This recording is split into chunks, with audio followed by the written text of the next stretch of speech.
A very warm welcome to each and every students, and today we are going to study the fourth part of the story The Tiger King. पिछले 3 parts में आपने tiger king की story को अच्छे तरीके से समझ लिया होगा कि टाइगर किंग की स्टोरी का जो सब्जेक्ट मैटर है वो क्या है।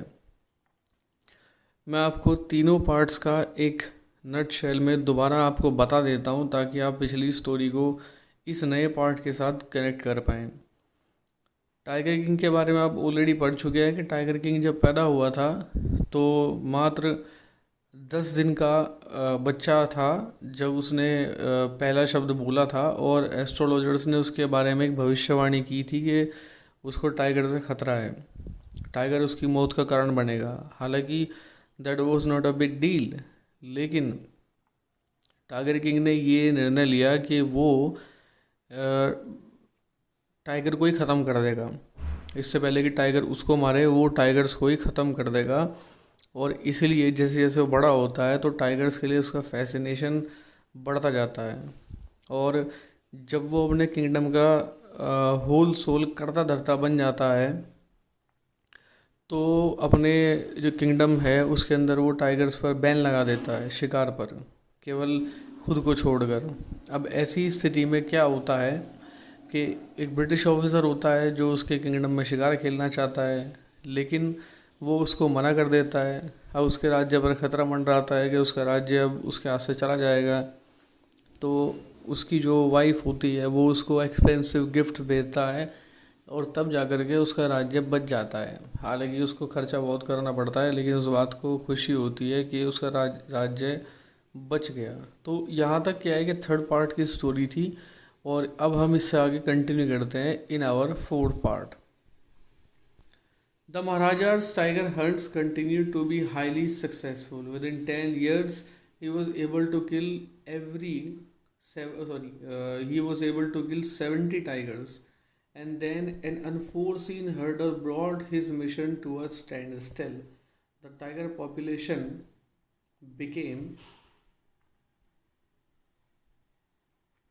The tiger population became extinct in the forest of Pratibandhanpuram. Who knows whether the tigers practiced birth control or committed harakiri, or simply ran away from the estate because they desired to be shot by British hands only. अब देखिए क्या होता है कि जो tiger king है 10 साल वो हंटिंग करता रहा टाइगर्स की, और 10 साल के अंदर उसकी हंटिंग बड़ी सक्सेसफुल रही। और ये उसकी हंटिंग स्किल्स थी कि 10 साल के अंदर उसने राज्य के लगभग 70 टाइगर्स जो थे उनको मार दिया। लेकिन अब उसके सामने एक नई समस्या खड़ी हो गई। जो पहली समस्या आई ब्रिटिश ऑफिसर की, उससे उसने छुटकारा पा लिया था।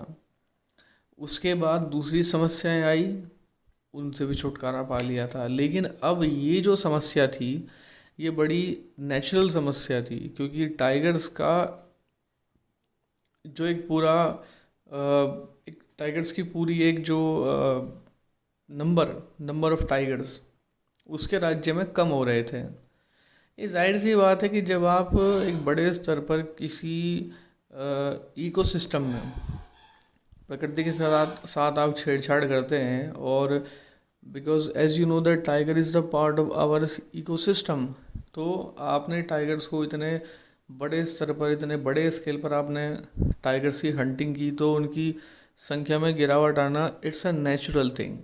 सो राजा 10 साल तक शिकार खेलता रहा और अपने मिशन में सक्सेसफुल रहा। लेकिन अब स्थिति यह आ जाती है कि उसको टाइगर मुश्किल मिलते थे। उसके जो किंगडम था, उसके किंगडम में टाइगर की जो पॉपुलेशन थी वो लगभग क्या है, एक्सटिंक्शन के कगार पर पहुंच गई। एक्सटिंक्शन माने विलुप्ति के कगार पर पहुंच गई, यानी कि अब उसको टाइगर मिलने बंद हो गए अपने राज्य के अंदर। अब देखिए राइटर यहाँ पर आयरनी, मतलब व्यंग जिसको आप कहते हैं, व्यंग यहाँ पर कसता है कि ऐसा क्यों हुआ। क्या कहीं ऐसा तो नहीं हुआ कि टाइगर्स ने बर्थ कंट्रोल करना शुरू कर दिया हो, या फिर उन्होंने कोई harakiri is a kind of a Japanese some sort of thing. उन्होंने हराकिरी कमिटेड कर ली हो। हराकिरी यानी कि suicide. I think harakiri belongs to the samurai tradition. अब क्या होता था, जैसे ओल्ड जापान था, तो ओल्ड जापान के अंदर जो एक समुराई जो हुआ करते थे, आपने उन लोगों के बारे में सुना होगा। तो जब वो लड़ाई के अंदर हार जाते थे या उनके अस्तित्व पर खतरा मंडराता था, तो वो अपनी तलवार से खुद को मार लेते थे, यानी कि दे यूज टू कमिट सुसाइड। तो राइटर इसी चीज़ को कहता है। या फिर वो स्टेट से भाग गए थे क्योंकि वो सिर्फ ब्रिटिशर्स के हाथों से मरना चाहते थे। ऐसा क्यों? क्योंकि ब्रिटिशर्स के हाथ से मरने का चांस जो था वो कम था। वो मर भी सकते थे, नहीं भी मर सकते थे, लेकिन टाइगर किंग से बचने का कोई चांस नहीं था, क्योंकि 10 साल के अंदर 70 टाइगर्स को वो मार चुका था और बचे हुए टाइगर्स को भी वो छोड़ने वाला नहीं था। तो ब्रिटिश शिकार ब्रिटिशर्स भी करते थे, लेकिन इतने बड़े स्तर पर ब्रिटिशर्स ने भी उनका शिकार नहीं किया था। One day the Maharaja sent for the Diwan. अब एक दिन क्या हुआ, दीवान को बुलावा भेजा। दीवान साहेब, aren't you aware of the fact that 30 tigers still remain to be shot down by this gun of mine? He asked, brandishing his gun. अब जैसे ही दीवान आया तो दीवान को बंदूक चमकाते उसने कहा कि क्या आपको इस फैक्ट का अब तो पता नहीं है कि मेरी इस बंदूक से अभी 30 टाइगर्स का मरना बाकी है। Shuddering at the sight of the gun, the Diwan cried out, "Your Majesty, I am not a tiger."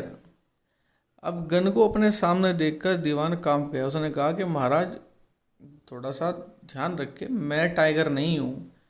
Which idiot would call you a tiger? कौन बेवकूफ़ तुम्हें टाइगर कहेगा? No, and I am not a gun. और मैं बंदूक भी नहीं हूँ। You are neither tiger nor gun. ना तुम बंदूक हो और ना तुम टाइगर हो। Diwan Saheb, I summon you here for different purpose. I decided to get married. मैंने आपको किसी दूसरे उद्देश्य के लिए बुलावा भेजा था और मैंने निश्चय किया है कि मैं शादी करूंगा। The Diwan began to babble even more. Diwan ने और ज़्यादा बड़बड़ाना शुरू कर दिया। Your majesty, I have 2 wives already. If I marry you, मेरे पास पहले से ही 2 बीवियाँ हैं। इफ़ आई मैरी यू, अगर मैं आप शादी, don't talk nonsense, why should I marry you,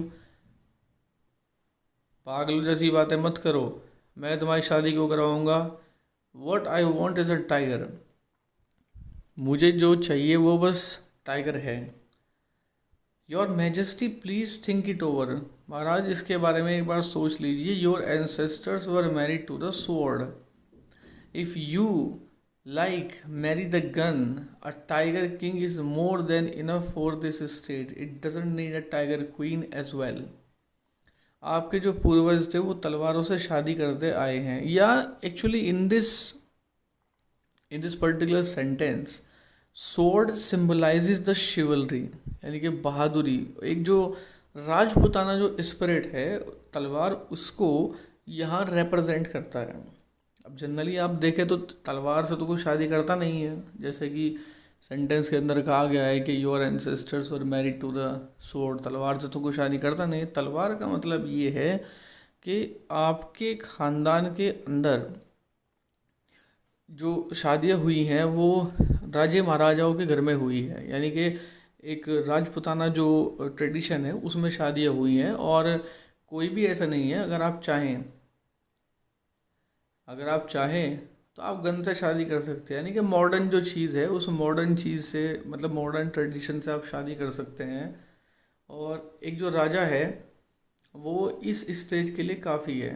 अब इसको एक दूसरी किसी टाइगर क्वीन की ज़रूरत नहीं है, यानी कि आप तो हैं ही जो हैं। लेकिन अगर आप किसी दूसरी मतलब शादी करेंगे, किसी दूसरी लड़की से शादी करेंगे और वो भी अगर हंट्रेस हुई, तो फिर क्या होगा। The Maharaja gave a loud crack of laughter. अब महाराजा ने बहुत ज़ोर से हंसा। I'm not thinking of marrying either a tiger or a gun but a girl from the ranks of human beings. मैं किसी गन या फिर किसी टाइगर से शादी करने की नहीं सोच रहा हूँ. मैं तो ह्यूमन बींग्स जो होते हैं लड़कियों की बात कर रहा हूँ. First you may draw up statics of tiger populations in the different native states. Next, you may investigate if there is a girl I can marry in the royal family of a state with a large tiger population. पहले तो क्या है कि जितने राज्य हैं उनके अंदर टाइगर की जो पॉपुलेशन है उसके जो स्टेटिस्टिक्स हैं, जो उनके नंबर्स हैं वो निकालिए. उसके बाद में ये देखिए कि उस राज्य में कोई लड़की है या नहीं है. उसके बाद मेरे लायक रॉयल स्टेट के मुताबिक, राजशाही स्टेट के मुताबिक प्रपोजल भेजिए और जिस राज्य में ज़्यादा टाइगर होंगे मैं वहाँ शादी करूँगा. The Diwan followed his orders. He found the right girl from a state which possessed a large number of tigers. अब दीवान ने उसके ऑर्डर्स को फॉलो किया और एक ऐसे राज्य को ढूंढ निकाला जिसके अंदर टाइगर की बड़ी पॉपुलेशन थी. महाराजा जंग बहादुर killed 5 or 6 tigers each time he visited his father-in-law. In this manner, 99 tiger skins adorn the walls of the reception hall in the Pratibandhanpuram palace. अब क्या होता है कि महाराजा जो थे जंग बहादुर जब भी अपने ससुराल जाते थे मिलने के लिए अपने रिश्तेदारों से तो 4-5 टाइगर्स को निपटा देते थे. इस तरीके से 99 टाइगर्स की जो स्किन्स थी वो उनके राजमहल के दीवारों की शोभा बढ़ा रही थी. मूवीज़ के अंदर आपने देखा होगा कि